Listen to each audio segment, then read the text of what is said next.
Yes, dear student, this is Renu and welcome back to Sant Kabir Vidyapeeth official YouTube channel Maghar Sant Kabir Nagar. Yes, हमारा जो आज का lecture है यानी कि आपके साथ जो कन्वर्सेशन होने वाला है वो है मास्टर ऑफ आर्ट इंग्लिश को लेकर के, जिसमें हम पेपर 4 को पढ़ रहे हैं, आपको ऑलरेडी पता है।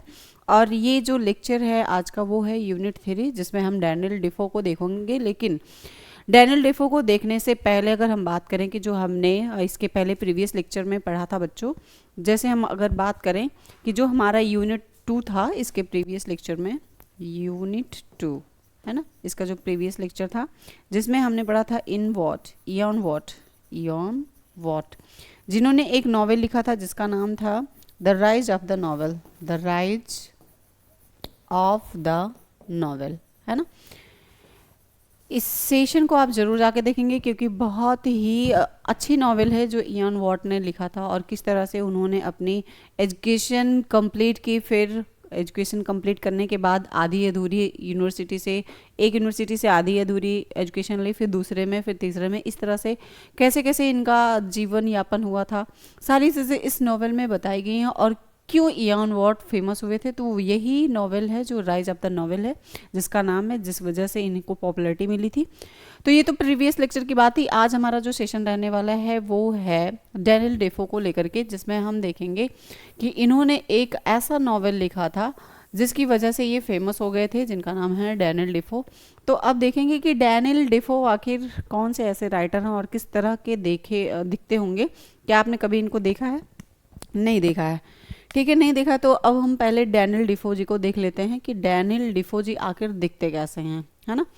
तो ये जो पर्सन आपको बहुत अच्छे से दिख रहे होंगे ऑन स्क्रीन, है ना, ये पर्सन है डैनियल डिफो। इनका नाम क्या है? इनका नाम है डैनियल डिफो, डैनियल डिफो। इनको कभी कभी डीडी के नाम से भी जानते हैं, इनको इन शॉर्ट में डीडी भी जानते हैं। क्या जानते हैं? डीडी। क्या आप डीडी को जानते हैं? जी, डैनियल डिफो नाम है इनका। अब जब डैनियल डिफो के बारे में हम जान ही रहे हैं तो हम देखेंगे कि इनकी बायोग्राफी के बारे में, और बायोग्राफी को जानने के पहले थोड़ा सा पीछे चलते हैं। पीछे चलेंगे तो देखेंगे इन्होंने जो नॉवेल लिखा जिसकी वजह से डैनियल डिफो जी जो हैं वो पॉपुलर हुए, वो था रॉबिन्सन क्रूजो, है ना। रॉबिन्सन क्रूजो एक ऐसा नॉवेल है जिसकी वजह से ये जो पर्सन है जिनका नाम है डैनियल डिफो, इसी नॉवेल की वजह से ही इनको पॉपुलैरिटी मिली थी, ये फेमस हुए थे। अब हम चलते हैं इनके बात करेंगे कि इनकी बायोग्राफी क्या है, यानी कि डैनियल डिफो जो हैं इनकी जीवनी की बात करेंगे। तो आपको पता है जिस तरीके से आप यूनिट 1, 2 यानी कि पेपर 1, पेपर 2, पेपर 3 तीनों जो पेपर है आपका कंप्लीट हो चुका है मास्टर ऑफ आर्ट का। ये पेपर 4 चल रहा है, आपको ऑलरेडी पता है, मैंने भी बताया भी आपको 2 मिनट पहले। तो जिस तरह से आप सारे राइटर की देखते हैं वीडियोज, है ना, लेक्चर्स जो देखते हैं, सारे लेक्चर में आपको बताया जाता है कि बायोग्राफी इसलिए बताया जाता है क्योंकि बायोग्राफी से बहुत सारी चीज़ें आपको मिल जाती हैं। अगर डैनियल डिफो की इसमें बात किया जाए, है ना, तो डैनियल डिफो जी जो हैं उनका बॉर्न, आपको पता होगा ये भी कि जो भी राइटर आपको मिल रहे हैं सब विदेशी हैं, है ना, और आप पढ़ रहे हैं ब्रिटिश सेंचुरी यानी कि 18th और 19th सेंचुरी की बात करें। तो डैनियल डिफो को अगर हम देखेंगे तो डैनियल डिफो जो जी हैं वो क्या है कि ये भी लंदन के रहने वाले हैं, लंदन इंग्लैंड के। और लंदन इंग्लैंड के रहने के साथ साथ अगर हम बात करें तो डैनियल डिफो जी जो हैं वो एक मर्चेंट कह सकते हैं कि एक व्यापारी फैमिली से बिलोंग करते थे, है ना। और ये किस तरह से पैम्पलेट के राइटर बने, इसको इसी हम बायोग्राफी में देखेंगे। तो Daniel Defoe was in 1616 in London England. Daniel Defoe ji जो हैं उनका बोर्न 1660 में कौन से स्पेस में हुआ था? लंदन इंग्लैंड में। और आप कमेंट सेक्शन में ज़रूर बताएंगे कि जो पुराना वाला जिसको हम यूरोप, और नया वाला जो हमारा है कंट्री जिसको हम इंग्लैंड यूएसए कहते हैं, उसको पहले क्या कहते थे, ठीक है। He was a merchant writer and pamphleteer, यानी कि हमने क्या बताया आपको कि जो डैनियल डिफो जी हैं वो व्यापारी फैमिली से बिलोंग करते थे, यानी कि वह एक व्यापारी लेखक और पैम्पलेट के क्या थे? लेखक थे।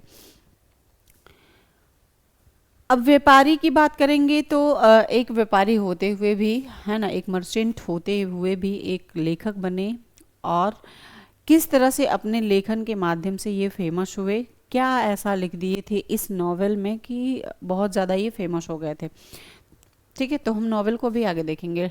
Dafoe is best known for his novel Robinson क्रूजो, यानी कि डेफो जो है रॉबिन्सन क्रूजो नामक उपन्यास के लिए सबसे ज़्यादा जाने जाते हैं। और कभी भी कोई भी राइटर है, जो भी आप, जैसे पिछले पेपर में आप पेपर 3 की बात करेंगे, तो पेपर 3 में आप जितने भी राइटर आपको मिल रहे थे सब में यश्य यश्य यश्य ही था, क्योंकि पेपर 3 पूरा जो कंप्लीट यूनिट है, यूनिट 1, यूनिट 2, 5, यानी 1 से लेकर के 5वें यूनिट तक आपको यश्य ही पढ़ने को मिला था, सेम एज इट इज़ इस पेपर में, यानी कि पेपर 4 की बात करें तो इसमें आपको नॉवेल नॉवेल नॉवेल ही देखने को मिल रहा है। जितने भी राइटर आपको मिलेंगे सब ने नॉवेल ही लिखा, और उसी नॉवेल की वजह से वो पॉपुलर भी हुए थे। ठीक, सब फॉरेनर कंट्री के रहने वाले हैं, सब फॉरेनर राइटर हैं बच्चों। तो यहाँ पे बताया जाता है कि डैनियल डिफो जी जो हैं वो best known for his novel Robinson क्रूजो, यानी कि रॉबिन्सन क्रूजो की वजह से ही सबसे ज़्यादा फेमस माने जाते हैं, इसी उपन्यास के कारण ही सबसे ज़्यादा ये जाने जाते हैं। ठीक है,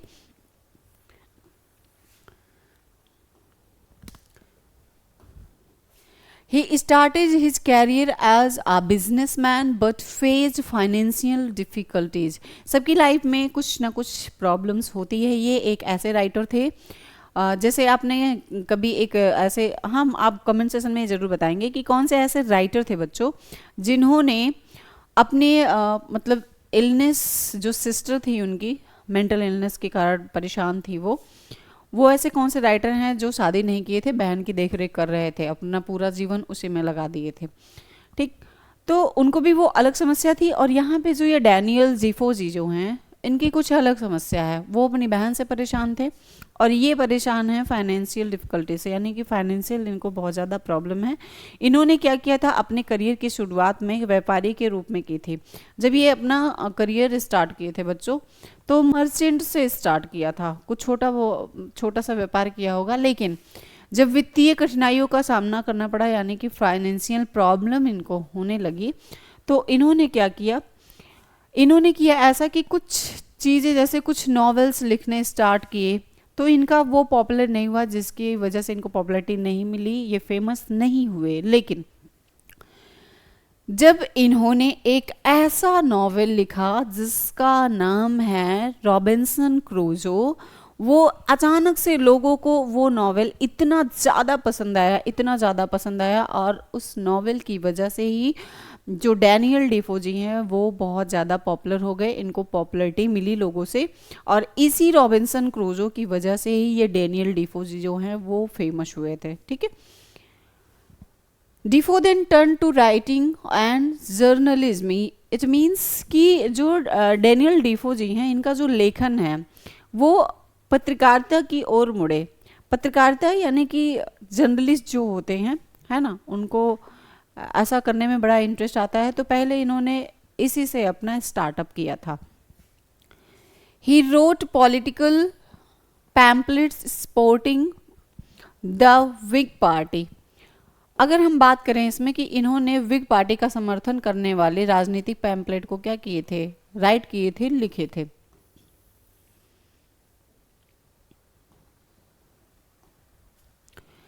His works include novels, essay, biographies and political writings. यहाँ पे डैनियल डिफो जी बता रहे हैं कि जब उनके कार्यों में, जैसे नॉवेल हो गया, एसेज हो गया, बायोग्राफीज हो गई, पॉलिटिकल राइटिंग हो गई, इट मीन्स कि उपन्यास हो गए, निबंध हो गए, जीवनी हो गई, और जो राजनीतिक लेखन थे वो भी इसमें इंक्लूड थे, वो भी इसमें क्या थे, शामिल थे। ठीक, Robinson Crusoe, published in 1719, is considered one of the first English novel.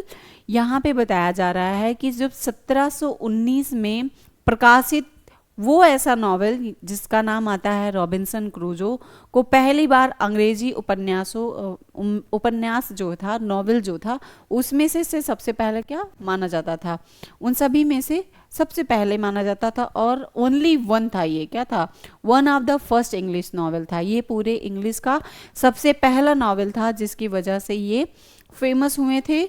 और कौन ऐसा नॉवेल है जो इंग्लिश में सबसे पहले, यानी कि हम बात कर रहे हैं consider one of the first English novel, तो आप क्या बताएंगे? रॉबिन्सन क्रूजो। और पब्लिश्ड कब हुआ था बच्चों? तो पब्लिश्ड आपको ईयर नहीं भूलना चाहिए, 1719 में। ओके, आगे चलते हैं, हम डेफो जी के बारे में देखेंगे। Defoe writing style was realistic and detailed.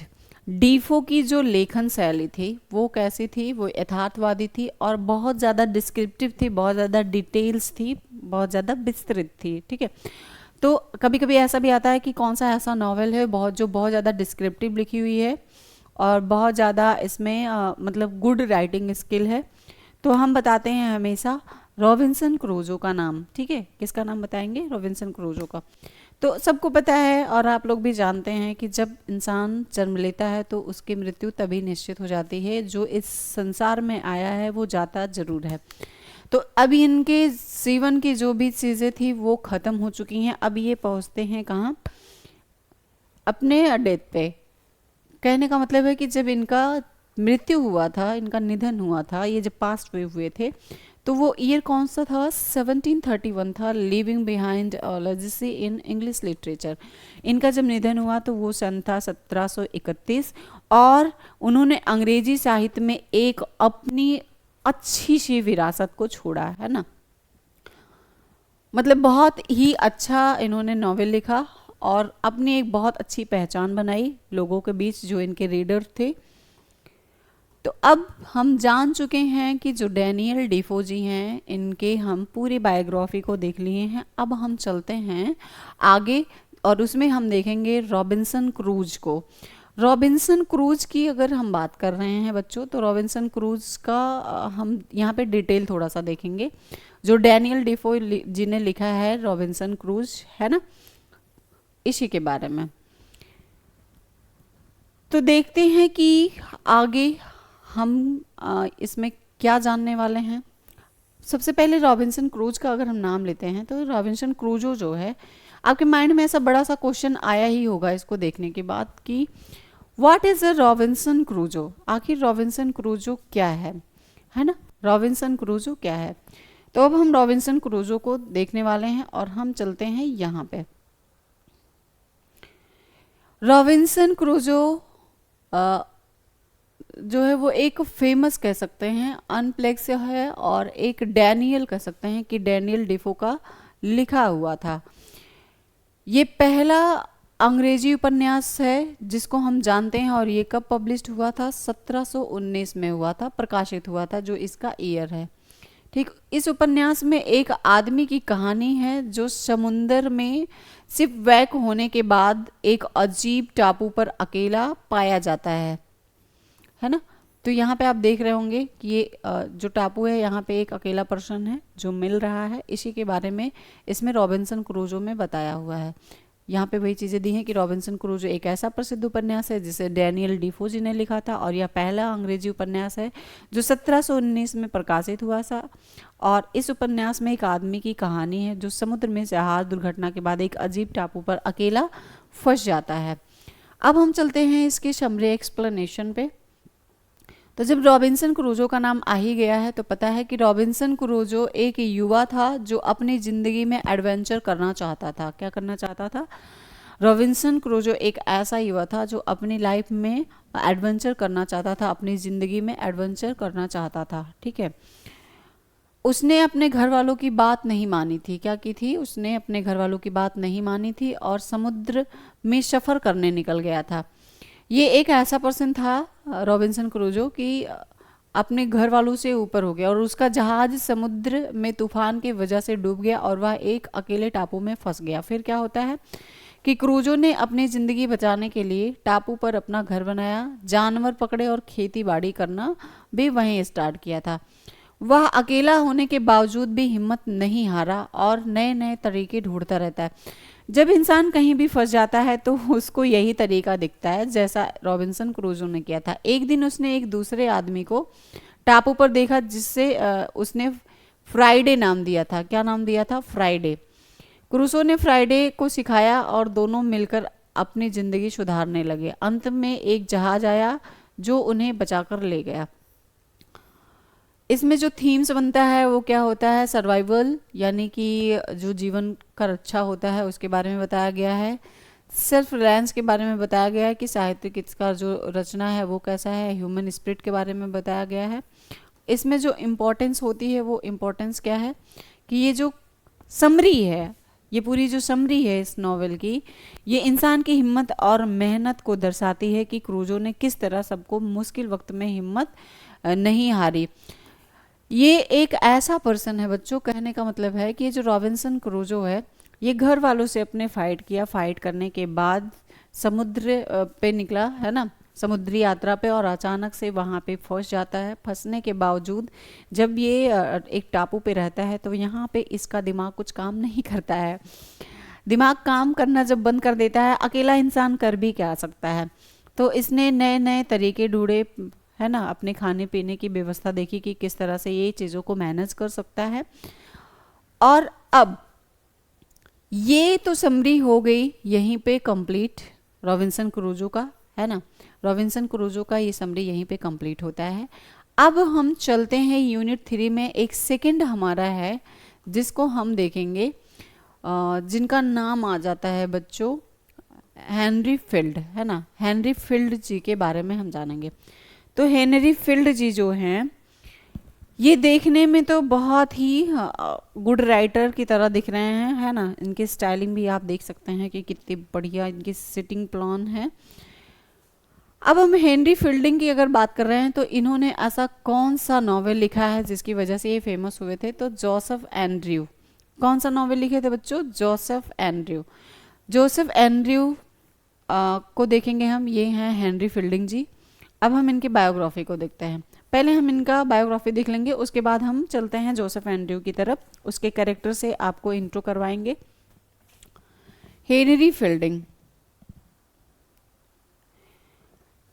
Henry fielding was born in 1707 in England. फिर आपको इंग्लैंड और क्या है यहाँ पे यूएसए से हमेशा आप परिचित होते रहते हैं। हेनरी फील्डिंग का जब जन्म हुआ था तो वो सन कौन सा था बच्चों, वो था 1707 जिसमें हेनरी फील्डिंग जी का जन्म हुआ था। He come from well off family and received a good education. वह एक संपन्न परिवार से थे। कैसे थे, वह एक संपन्न परिवार से बिलोंग करते थे। और जब पता है कि फैमिली अच्छी है, संपन्न है, अ गुड एजुकेशन, तो उनको शिक्षा भी अच्छी ही मिलेगी। और यहाँ पे इनको क्या है, एक अच्छी शिक्षा इनके फैमिली वालों ने दिलाई थी। Fielding studies law but was more interested in literature and writing. Fielding ने कानून की पढ़ाई की, यानी कि लॉ की पढ़ाई की, लेकिन इंटरेस्टेड किस में थे, राइटिंग में थे, ये लिखना चाहते थे कुछ। कभी कभी ऐसा होता है कि हम परिवार के डर बस या उनकी रिस्पेक्ट के कारण जो रीज़न बनता है हम अपनी लाइफ का गोल नहीं अचीव कर पाते हैं। क्यों नहीं कर पाते हैं, क्योंकि हमारे ऊपर फैमिली का प्रेशर बहुत रहता है ना। ये भी एक ऐसे राइटर थे जिनका नाम आता है हेनरी फील्ड की। ये लॉ की पढ़ाई तो जरूर कर रहे थे, लेकिन लॉ की पढ़ाई के बाद भी इन्हें लॉ में इंटरेस्ट नहीं था। इनको कुछ लिखना था, ये कुछ लिखना चाहते थे, है ना। फिर जब ये लिखना चाहते थे तो स्टार्टअप भी किया इन्होंने। He began his career as a playwright and became famous for his comedies. इन्होंने अपना करियर नाटककार के रूप में शुरू किया और अपनी हास्य नाटकों के लिए बहुत ज़्यादा ये फेमस हुए। जब ये लॉ की पढ़ाई कर रहे थे तभी इनके माइंड में चल रहा था कि मुझे कुछ लिखना है, मुझे कुछ लिखना है। और उसके बाद जब जैसे ही इनकी एजुकेशन कंप्लीट हुई इन्होंने कुछ लिखना शुरू किया। और सबसे पहला क्या किया, इन्होंने अपना करियर कहाँ बनाया, नाटककार के रूप में किए। जैसे फेमस किस वजह से हुए थे, ये अपनी कॉमेडीज़ की वजह से हुए थे। और फेमस कॉमेडीज़ के लिए अगर हम जाने कि सबसे ज़्यादा जो फेमस कॉमेडीज़ में इंटरेस्ट लेते थे वो राइटर कौन थे, तो हम हेनरी फील्डिंग जी का नाम लेते हैं।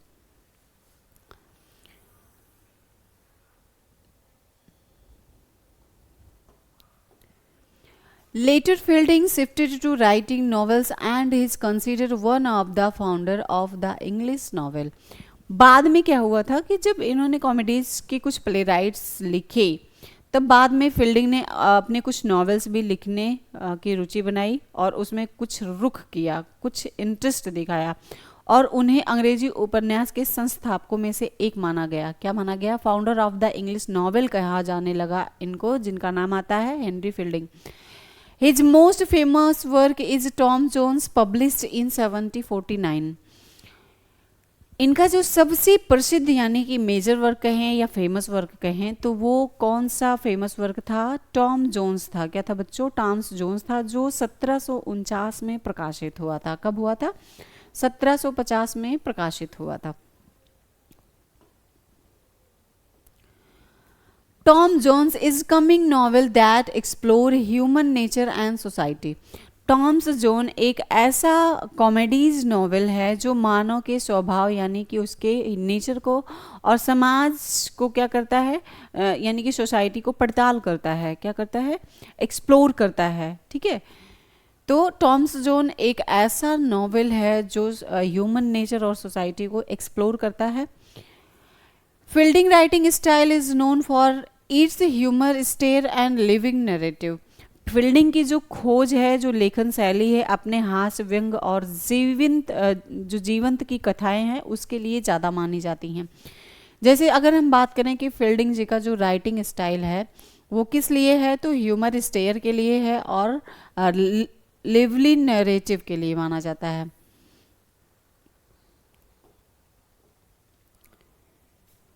He also worked as a magistrate and introduced reform in the legal stream.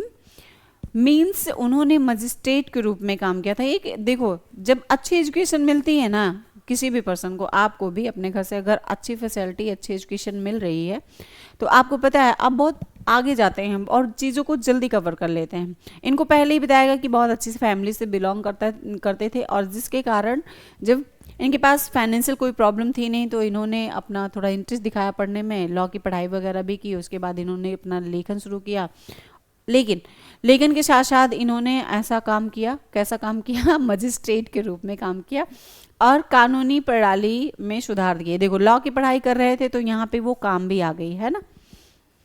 Henry contribution to England English literature remain significant to this day.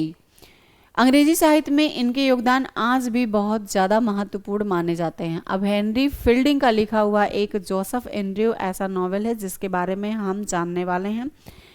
ये जो 2 पर्सन आपको दिख रहे हैं, आखिर ये कौन है और ये जो अलग महिला है ये कौन है, इनके बारे में बस जस्ट हम आपसे इंट्रो करवाने वाले हैं। ठीक है, तो जोसेफ एंड्रयू, इनमें जो कैरेक्टर हैं उनके कैरेक्टरों से पहले हम आपको क्या करवा देते हैं, इंट्रो करवा देते हैं, है ना। तो इंट्रो करवाएंगे यहाँ पे, उसके पहले थोड़ी सी चीज़ें जान लेते हैं जोसेफ एंड्रयू के बारे में कि जिस प्रकार से आपने रॉबिन्सन क्रूजो को इसके पहले देखा कि रॉबिन्सन क्रूजो क्या है, उसी प्रकार से यहाँ पे देखेंगे जोसेफ एंड्रयू क्या है। Joseph Andrew is the hero of the novel. He is virtuous and honest young man who works as a footman despite facing many hardships. He maintained his moral integrity and kindness. हम जब बात कर रहे हैं Joseph Andrew जी की तो यहाँ पे हमें देखना है कि जोसेफ एंड्रयूज जो है वो इस उपन्यास का नायक है। क्या है? एक नायक है, एक हीरो है। वह एक सदाचारी और ईमानदार युवक है, जैसा कि यहाँ बताया जा रहा है कि he is a virtuous and honest young man. जबकि जो नौकर के रूप में काम करता है, किसके रूप में? एक वर्कर के रूप में काम करता है, एक सर्वेंट के रूप में काम करता है। बट जब कठिनाइयों का सामना करने के बावजूद भी वह अपनी नैतिकता और दयालुता को क्या है यहाँ पे इंटीग्रिटी और काइंडनेस को हमेशा प्रॉपर बनाए रखता है। कौन? सर्वेंट की बात हो रही है। तो पहले तो आप परिचित हुए किससे? जोसेफ एंड्रयू से। अब हम सेकेंड पर्सन किससे मिलते हैं? लेडी बॉबी से, है ना, लेडी बॉबी। अब लेडी जो बॉबी है यहाँ पे, लेडी बॉबी कहा जा सकता है वैसे कि बहुत ज़्यादा मतलब गंदी टाइप की औरत थी और यहाँ पे क्या ही कह सकते हैं। ठीक है, अब बाकी इसको अगर आप डिटेल में पढ़ेंगे तो आपको समझ में ही आ जाएगा कि किस टाइप की जो महिला थी वो थी। Lady Bobby is a rich and proud women who tries slave Joseph, but he rejected her the advance due to his loyalty and virtue. यहाँ पे जो लेडी वूवी का बताया जा रहा है रोल, तो लेडी वूवी एक धनी फैमिली से बिलोंग करती थी और बहुत ज़्यादा एटीट्यूड था इनके अंदर, बहुत ज़्यादा खुद पे प्राउड करती थी, जो जोसेफ को लुभाने के लिए होता था। ये अपने आप को दिखाती थी किसको? जोसेफ, आपको पता होगा कि जो सर्वेंट है उसको दिखाने के लिए, उसको रिझाने के लिए। अब दिखाना रुझाना से आपको समझ में आ रहा होगा कि लेडी वूवी आखिर एक सर्वेंट के लिए ऐसा क्यों करती थी, क्योंकि वो उसको पसंद करती थी। किसको? जोसेफ को। जोसेफ को पसंद करती थी और उससे अगर हम बात करें तो मतलब उसे एक अच्छा अट्रैक्शन चाहती थी, उसके साथ टाइम स्पेंड करना चाहती थी। ठीक है, लेडी वूवी। लेडी वूवी एक धनी और गर्वीली महिला थी, और गर्वीली मतलब प्राउडफुल, जोसेफ को लुभाने की हमेशा कोशिश करती रहती थी। लेकिन जोसेफ अपनी निष्ठा, क्योंकि वो हानेस्ट पर्सन था और सदाचार के लिए हमेशा क्या करता था? उनके प्रपोजल को रिजेक्ट कर देता था। लेडी वूवी के प्रपोजल को हमेशा जोसेफ क्या करता था? रिजेक्ट कर देता था। ठीक,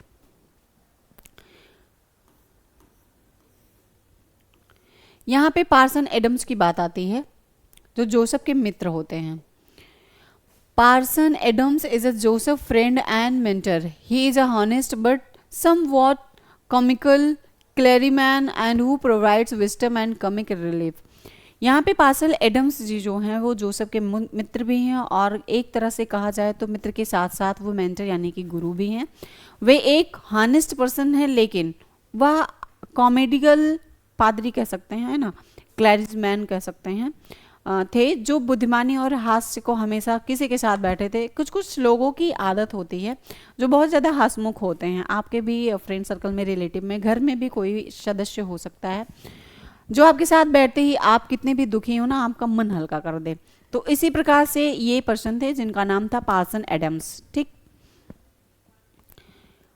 अब आपने देखा यहाँ पे मिसेस बूवी को, है ना, यहाँ पे लेडी बूवी को देखा। अब इनके जो मिस्टर जी थे यानी कि मिस्टर बूवी, उनके बारे में जानते हैं। तो mister Booby is a lady Booby brother and a wealthy man. He plays a role in the events involving Joseph and other. Mister Booby lady Booby के भाई हैं। लेडी बूवी के भाई का नाम पूछा जाता है तो आप क्या बताएंगे? Mister booby. बूबी बूबी से पता चल रहा है कि वो भी बूबी और उनके भाई भी बूबी, लेकिन उनका लेडी बूबी नाम है और इनका नाम है मिस्टर बूबी। और एक अमीर व्यक्ति हैं जो जोसेफ और अन्य पात्रों से क्या होती है यहाँ पे जुड़ी घटना है, और उसी का रोल यहाँ पे ये निभा रहे होते हैं।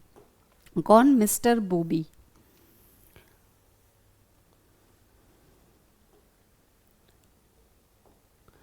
Joseph Andrew is a comic and satirical novel by Henry Fielding. It mocks the romantic novel of that time, especially Samuel Richardson.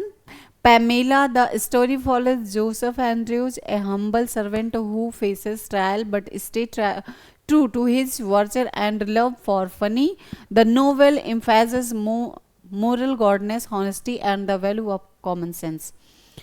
यहाँ पे कहने का मतलब ये है बच्चों कि जो जोसेफ एंड्रूज का एक ये कॉमेडी और व्यंगात्मक नॉवेल कह सकते हैं जो ये है, जिसको लिखा है हेनरी फील्डिंग जी ने, वो उस समय का एक रोमांटिक उपन्यास था, एक रोमांटिक नॉवेल था, जो खास तौर पर कहा जाए तो सैमुअल और रिचर्डसन जी जो राइटर हैं, जिन्होंने पामेला का मजाक उड़ाया था, उनके बारे में बता रहा है कि कहानी जो है जोसेफ एंड्रूज जी की, वो एक विनम्र नौकर के लिए है और कठिनाइयों के बावजूद भी अपनी नैतिकता फनी के प्रति में जो है वो सच्चा रहता है। उपन्यास और नैतिकता की बात करें तो ईमानदारी और समान बुद्धि के महत्व के कारण ही इस पे क्या दिया गया है? जोर दिया गया है।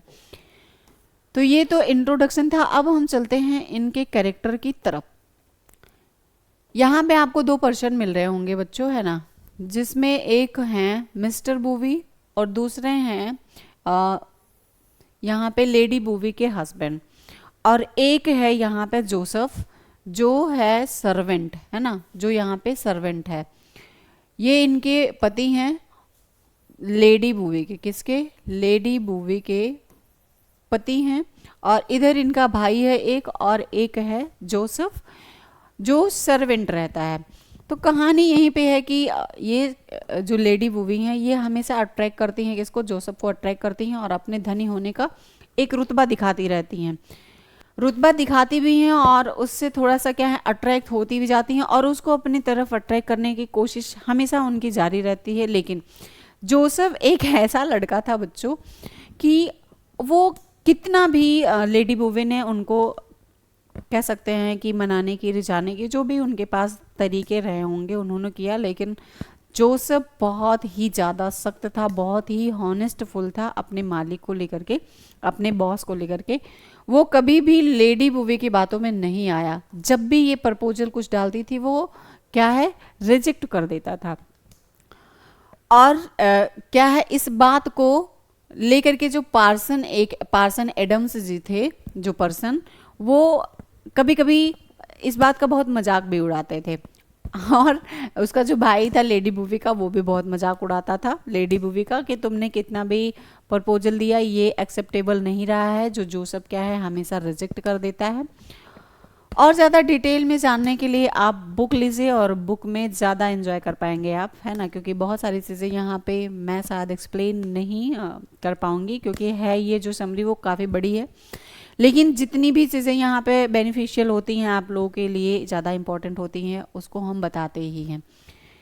ठीक है, अब हम आज की जो क्लास है यहीं पे कंप्लीट करते हैं और फिर आप लोगों से मिलते हैं हम अगले सेशन में, यानी कि यूनिट 4 की अगर हम बात करें तो हम यूनिट 4 में आपसे मिलेंगे और एक नए लेक्चर के साथ मिलेंगे।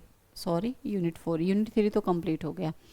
तो आप ज़रूर बताएंगे कि ये सेशन आपको कैसा लगा, है ना, ये सेशन कैसा लगा और यूनिट 4 में आप क्या पढ़ेंगे। यूनिट 4 की अगर हम बात करें तो इसमें हम देखेंगे जेन अस्टन जी को, वेट मिनट, यूनिट 4 जिसमें हम जेन अस्टन को देखेंगे। जेन अस्टन, अगर आप जेन अस्टन के बारे में जानते हैं तो इनका डीओबी मुझे ज़रूर कमेंट सेशन में लिखेंगे। जेन अस्टन को पढ़ेंगे जिन्होंने इम्मा लिखा था। क्या लिखा था? इम्मा एक ऐसा नॉवेल है जिसको लिखा था। इम्मा के बारे में जानेंगे और हम इसी में चार्ल्स डिकेंस के बारे में भी जानेंगे। चार्ल्स डिकेंस के बारे में भी जानेंगे। ठीक है, चार्ल्स डिकेंस ने कौन सा नॉवेल लिखा था तो उसके बारे में हम यहाँ पे जानना चाहेंगे। David Copperfield,